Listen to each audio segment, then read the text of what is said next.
Okay, the second most important item in renting out your house is to market it correctly.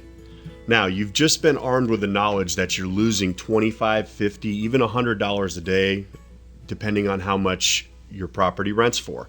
So I recommend the most aggressive strategy possible in renting out your property. First of all, get a yard sign. It's the oldest and still one of the most effective ways to market your property. Put a very prominent yard sign in front of the house that clearly states that the property is for rent. Include your phone number and make sure that you're able to answer that number as often as possible. Also, put some type of URL or use a site that has a URL shortener like Free Rental Site, and put that on your property so that someone can access your property from their phone and get the information. Also, put a flyer box on the sign and keep it full. You can print off flyers from Free Rental Site and many of the other sites as well. Next, use the internet. 90% of all searches start on the internet.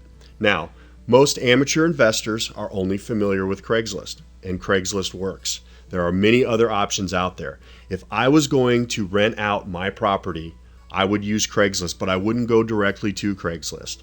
I would go to one of the HTML converter websites like Postlets, VFlyer, or Free Rental Site, and put my ad on there and use that code to build a nicer ad on Craigslist. I can post and repost without having to build the ad over and over again. It's going to save me a tremendous amount of time. If you put your property on Craigslist, it drops down the list right away and you become relevant in a day or two. You're going to have to repost and refresh that ad constantly, and using one of those other services helps. There are tons of other websites out there. Many of them are free. Some of them cost money. And some of the examples are, rentals.com, rentalhouses.com, Rental Homes Plus, hotpads.com, RentBits. Those sites that I just mentioned make up about 99% of the internet audience when you add them to Craigslist. And you're going to want to put your property on every single one of them.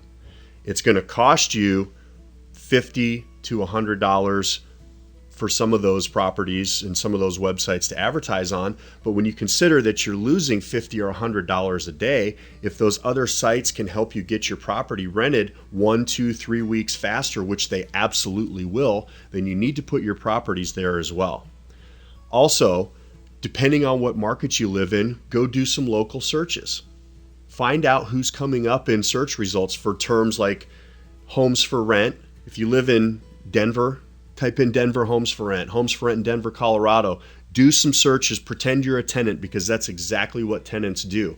And if you, in addition to the sites that we already mentioned, if you see some other local sites that are getting some good search rankings, they are probably getting some good traffic, and you may want to advertise there as well. The newspaper. I personally would not use the newspaper, but in your market, it might depend. The newspaper is usually one of the single most expensive sources, and its relevance is dropping every single day as fewer and fewer people read it.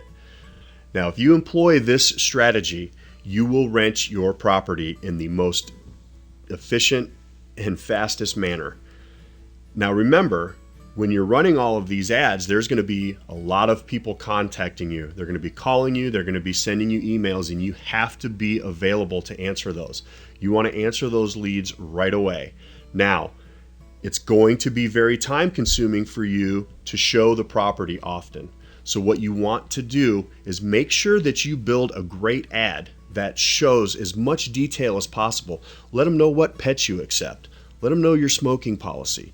Let them know which utilities are included. Let them know the school districts. Let them know every single thing you possibly can about the property, because that's going to limit the phone calls and the emails to the people that are only the very most interested. If someone does contact you, tell them to drive by the property and check it out first. Many times as a property manager, I would drive over to a property, someone would show up and be like, oh, I don't like the neighborhood, I don't like the house. So you just wasted half a tank of gas and an hour of your time for someone that's not interested. Make them drive by the property. And finally, it's a somber thought, but be extremely careful. These are people, complete strangers that you've never met before, and you don't know who you're dealing with. So take precautions. Do it during the daylight hours. If possible, bring a friend or somebody with you, and always let someone know that you're going on a showing and when you should be done. And if they don't hear from you, they'll know what happened. So it's a somber thought, but be extremely careful, just like you would in any other encounter with a stranger.